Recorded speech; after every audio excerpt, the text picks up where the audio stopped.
مضمون تہذیبی نرگسیت کا حصہ نمبر 2۔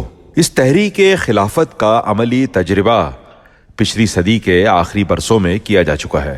اگرچہ امریکہ کی قوت قاہرہ نے اس خطے میں اپنے اتحادیوں کی مدد سے طالبان کی حکومت کو ختم کر دیا، لیکن یہ خاتمہ نہ تو فطری تھا نہ مکمل۔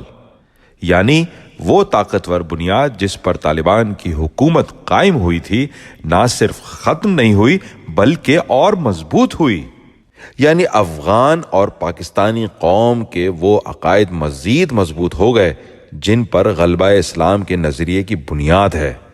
لہٰذا طالبان حکومت کا خاتمہ فطری نہ تھا، جبکہ نامکمل یوں تھا کہ طالبان پوری افغان قوم میں، پاکستان کے شمالی علاقوں میں، پاکستان کے ان گنت مدرسوں اور دینی اداروں میں اور پاکستان کی مسلح افواج، مقتدر اداروں اور متومل و بااثر طبقوں میں موجود تھے، جنہیں ختم نہیں کیا جا سکتا تھا، کیونکہ یہ لوگ ہمارے ان عقائد کے ترجمان تھے جنہیں طویل عرصے سے ہر سطح پر راسخ کیا گیا تھا۔ لہٰذا اس غیر فطری اور نامکمل اقدام سے طالبان کو صرف وقتی اور جزوی نقصان ہوا۔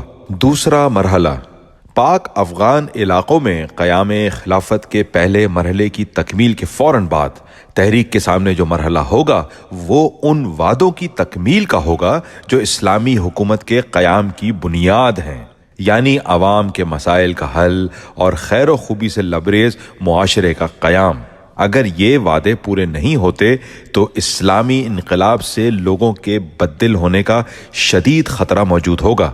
بے شمار خاندان جن کے نوجوان بیٹوں نے خودکش حملوں میں جام شہادت نوش کیا اور عوام کی وسیع اکثریت جن کی روزمرہ زندگی میں محرومیاں ہیں اور جن کا ایمان اس بات پر راسخ کیا گیا تھا کہ اسلام ہی سب مسائل کا حل ہے، جس کے نفاذ سے اللہ کی رحمتوں کا فوری نزول ہوگا، اب قیام خلافت کے بعد نتائج کے لیے بے قرار ہوں گے۔ ایران میں انقلاب اسلامی کو اتنی الجھنوں کا سامنا نہ تھا کہ یہ ملک تیل سے مالا مال اور شاہ کے طویل دور حکومت سے خوشحال تھا۔ صرف دینی اور سماجی مسائل تھے جو چند ہزار افراد کو پھانسیاں دینے سے یا لاکھ 2 لاکھ افراد کی قید و جلاوطنی سے یا پھر عورتوں کو حجاب کا پابند کرنے سے کافی حد تک حل ہو گئے۔ وہاں کے شیعہ انقلاب کو ایک اور آسانی یہ تھی کہ ولایت فقیہ کا نظریہ اختیار کر کے علماء نے اجتہاد کے ایسے راستے کھول لیے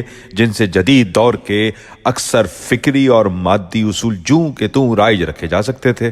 مثلاً ظاہری حلیہ ہی لے لیں، شیو کرنے اور جدید لباس سوائے ٹائی پہننے پر کوئی پابندی نہیں لگائی گئی، عورتوں کو اعلیٰ تعلیم اور ملازمت سے روکا نہیں گیا، سرکاری ادارے، جمہوری ادارے پورے مغربی انداز سے جاری ہیں جس کے اہل تشیع قائل ہیں، جبکہ قیام خلافت کے بعد پاک افغان اسلامی معاشرے کو زبردست مالی، معاشی، انتظامی اور معاشرتی مسائل کا سامنا ہوگا۔